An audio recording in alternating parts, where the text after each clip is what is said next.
പോലെ തന്നെ കഴിഞ്ഞ 5 വർഷക്കാലമായിട്ട് എന്റെ ഡ്രസ് പർച്ചേസിംഗിന് ഒരേ ഒരു ചോയ്സേ ഉള്ളൂ, നമ്മുടെ സ്വന്തം Laiba wedding centre. Laiba wedding centre, Pookkottumpadam, Wandoor, Karuvarakundu. കാട്ടുപോത്തിനെ വെടിവെച്ച് കൊന്ന് ഇറച്ചി വിൽപ്പന നടത്തിയ കേസിലെ പ്രതി 1 വർഷത്തിനു ശേഷം വനവകുപ്പിന് കീഴടങ്ങി. പോത്തുകൽ പനങ്കയം പത്തുരാൻ അലിയാണ് നിലമ്പൂർ റേഞ്ച് ഓഫീസർ അഖിൽ നാരായണന് മുന്നിൽ കീഴടങ്ങിയത്. കഴിഞ്ഞ 1 വർഷമായി ഇയാൾ കർണാടകയിൽ ഒളിവിൽ കഴിയുകയായിരുന്നു. കോടതി മുൻകൂർ ജാമ്യം തള്ളുകയും അന്വേഷണ ഉദ്യോഗസ്ഥന് മുന്നിൽ കീഴടങ്ങാൻ നിർദ്ദേശിക്കുകയും ചെയ്തതോടെയാണ് ഇന്നലെ വനം ഓഫീസിലെത്തി കീഴടങ്ങിയത്. കാട്ടുപോത്തിനെ വെടിവെക്കാൻ ഉപയോഗിച്ച ലൈസൻസ് ഇല്ലാത്ത നാടൻ തോക്കും ഹാജരാക്കി.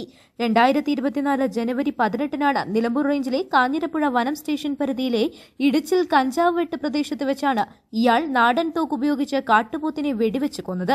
ഇറച്ചി വെട്ടാനും വിൽപ്പനയ്ക്കും സഹായിച്ചതിന് അലിയുടെ സഹോദരൻ സുനീർ ഉൾപ്പെടെ 11 പേരെ വനം വകുപ്പ് നേരത്തെ പിടികൂടിയിരുന്നു.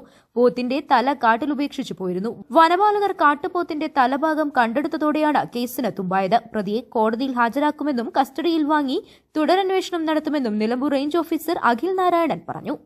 കാഞ്ഞിരപ്പുഴ സ്റ്റേഷനിലെ OR 2/2024 12ാമത്തെ ഒരു പ്രതിയായി വരുന്ന പത്തുരാൻ അലി എന്നയാളെയാണ് ഇന്ന് ഒരുപാട് കാലത്തെ ഒളിവിന് ശേഷം ഇവിടെ വന്ന് കീഴടങ്ങിയത്. ഇദ്ദേഹം ആ കേസിലെ ഒരു പ്രധാന പ്രതിയാണ്. ഈ കാട്ടുപോത്തിനെ വേട്ടയാടുകയും അതിൻ്റെ ഇറച്ചി വിതരണം ചെയ്തതുമായി ബന്ധപ്പെട്ടുള്ളൊരു പ്രധാന കേസായിരുന്നു ഈ കേസ്.